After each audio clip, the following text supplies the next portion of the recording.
Hi, my name is Zara Zolala and I'm a student nurse at Northwest College. I'm recording this video for the purpose of setting up a sterile field for NFDN 2003. So in order to do so, we will have to use a cleaning wipe in order to make this space clean. Of course, I did not have that at home, therefore I'm using a paper towel. So we start from the center, we go in circular motions outwards,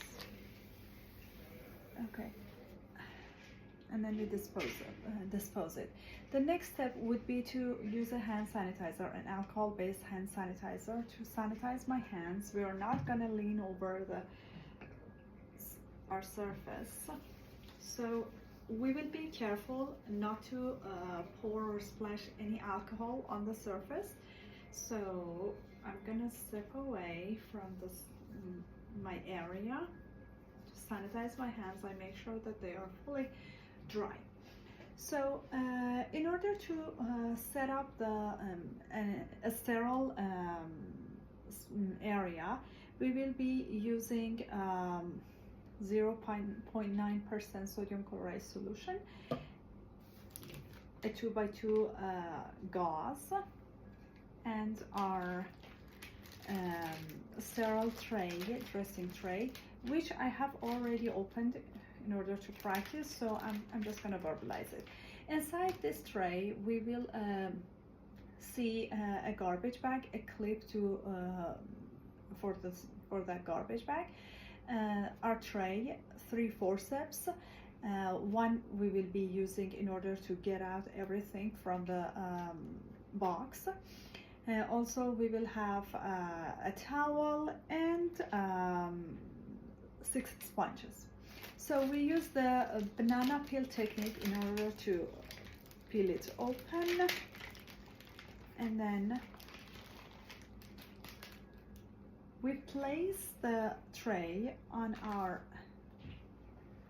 area, making sure that the first flap will open against our body. So we take the edge, open it. So this is the forceps that we will be using in order to get the stuff, because we don't want to touch it. And we have to hold it upward so that it doesn't get contaminated. So then, okay, all right. So the first thing, as I said, is the clip. So the items that we have inside this package go into 2 categories. Some of them rest on the clean area, the one that is not sterile. The other group belong to the sterile area. This one goes to the part that doesn't have to be sterile, though it has to be clean. Then we have the garbage bag. We're gonna place it over here. Then we have the towel, which needs to rest on the sterile area.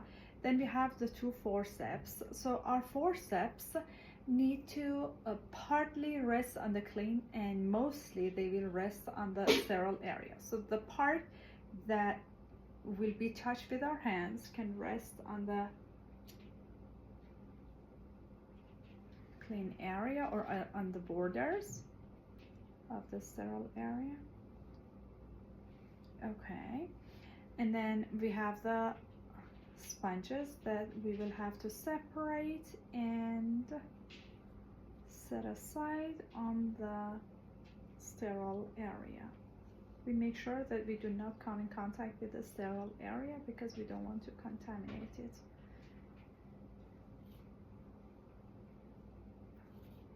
Okay, now we have everything all set up. We set this forceps over here, but making sure that the tip of the forceps rests on the sterile area. So we are gonna banana peel our gauze now. For removing it from the package, we use the same forceps. We're just gonna rest it over here. This goes into garbage. And then the last part would be to pour our solution and our sodium chloride solution into the tray. So in order to do so, we will have to cover the label with our palm, and that is because we don't want to drip on the label, making it impossible to read later on. So we step back from the, so we have to go away from the sterile area, not to splash or spill anything on it, because if we do, then we will have to redo everything all over again.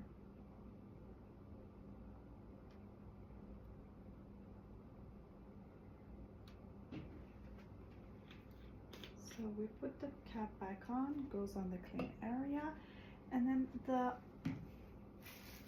garbage bag, we step back again. The garbage bag needs to be ready to be used. So we will have to flip the edges outwards so that it is ready for usage. And that's it. Thanks for watching.